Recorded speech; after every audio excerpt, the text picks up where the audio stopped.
Assalamualaikum warahmatullahi wabarakatuh. Perkenalkan, saya Fadli Ardiansa dari kelas manajemen dakwah B, Fakultas Dakwah dan Komunikasi, Universitas Islam Negeri Sumatera Utara. Maksud dan tujuan saya membuat video ini untuk memenuhi tugas dari mata kuliah tafsir tematik. Nah, kali ini saya akan menjelaskan sedikit tentang tafsir tahlili.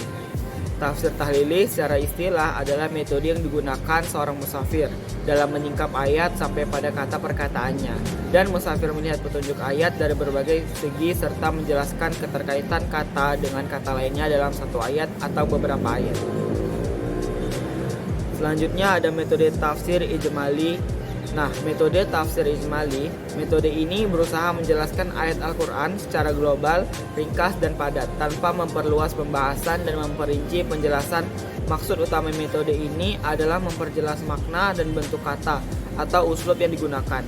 Dan pada zaman Nabi, metode ijmali ini sangat berkembang dikarenakan kebanyakan masyarakat waktu itu memahami sebagian besar ayat-ayat Al-Quran, sehingga hanya sebagian kecil jumlah ayat yang perlu ditafsirkan. Selanjutnya ada metode tafsir maudu'i. Metode ini merupakan metode tafsir modern walaupun memiliki akhir di zaman dulu, tetapi tidak seluas pembahasannya di zaman sekarang. Metode maudu'i berusaha mengumpulkan dan menafsirkan ayat-ayat Al-Quran yang memiliki tema yang sama. Sebagian besar tafsir dengan metode maudu'i ini digunakan pada penelitian-penelitian ilmiah di perguruan tinggi dan lainnya. Selanjutnya ada metode tafsir mukarim. Metode tafsir mukarim adalah sebuah penelitian mendalam dan pengumpulan pendapat-pendapat berkaitan dengan tafsir ayat-ayat atau surat dalam Al-Quran yang memiliki hubungan tema yang sama, kemudian dipelajari dengan secara mendalam untuk mengenal perkataan yang lebih rajin atau kuat. Itu semua untuk mencapai petunjuk Al-Quran yang berkaitan dengan tema yang diteliti. Selanjutnya ada 8 langkah-langkah yang harus dilakukan oleh seseorang ketika dia akan menafsirkan Al-Quran dengan metode tematik maudu'i, yaitu menetapkan topik yang akan diteliti. Yang kedua, lalu menghimpun ayat yang akan diteliti. Yang ketiga, menyusun ayat sesuai dengan masa turunnya. Selanjutnya yang keempat, memahami korelasi antar ayat di dalam suratnya. Yang kelima, menyusun pembahasan dalam kerangka yang bagus dan sempurna.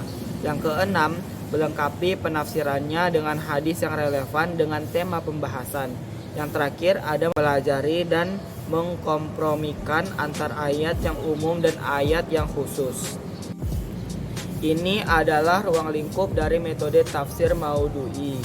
Jadi, tafsir maudu'i adalah tafsir yang menjelaskan beberapa ayat Al-Quran mengenai suatu judul atau tema tertentu dengan memperhatikan urutan tertib turunnya masing-masing ayat sesuai dengan sebab turunnya yang dijelaskan dengan berbagai macam keterangan dari segala seginya dan diperbandingkan dengan keterangan berbagi ilmu pengetahuan lain yang benar serta membahas topik yang sama sehingga topik mempermudah dan memperjelas masalah.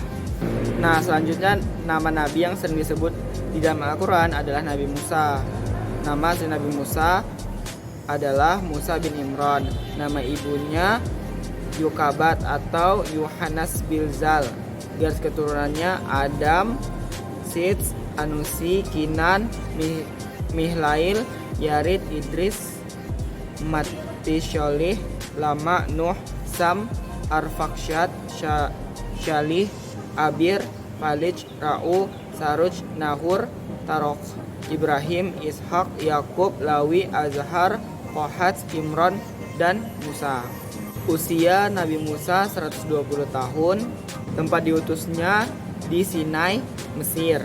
Jumlah keturunan 2 anak, Azir dan Zarsyun, dan istrinya bernama Syafura. Tempat wafat beliau Gunung Nebu atau Bukit Nabu di Yordania. Sebutan kaumnya Bani Israel dan Fir'aun. Kenapa sih nama Nabi Musa itu paling banyak disebutkan di dalam Al-Quran? Karena Nabi Musa alaihi salam adalah nabi paling mulia di kalangan Bani Israel. Beliau bergelar Kalimullah, yang orang yang diajak bicara langsung oleh Allah di dunia, dan beliau termasuk salah satu nabi ulul azmi. Dan di dalam Al-Quran, perjalanan beliau paling banyak disebutkan oleh Allah Subhanahu wa Ta'ala setelah Nabi Muhammad SAW. Sebagian yang telah menghitung nama beliau disebutkan sebanyak 136 kali di dalam Al-Quran. Dan umat beliau, Bani Israel, adalah umat yang paling afdol di zamannya. Selain itu juga, kisah Nabi Musa banyak disebutkan di dalam Al-Quran, menunjukkan bahwa Allah menghendaki agar kita banyak melakukan perjalanan hidup, perjalanan tentang bagaimana ujian berat yang dialami Musa dari mulai menghadapi Fir'aun hingga menghadapi Bani Israel yang keras kepala. Nah, ujian yang dialami Musa adalah menjalani ujian hidup di tengah masyarakat, bukan ujian kemiskinan, ujian sakit, atau ujian bencana alam.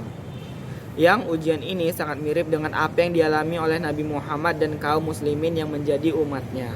Nah, selanjutnya ini adalah prinsip dan model kepemimpinan politik Nabi Sulaiman.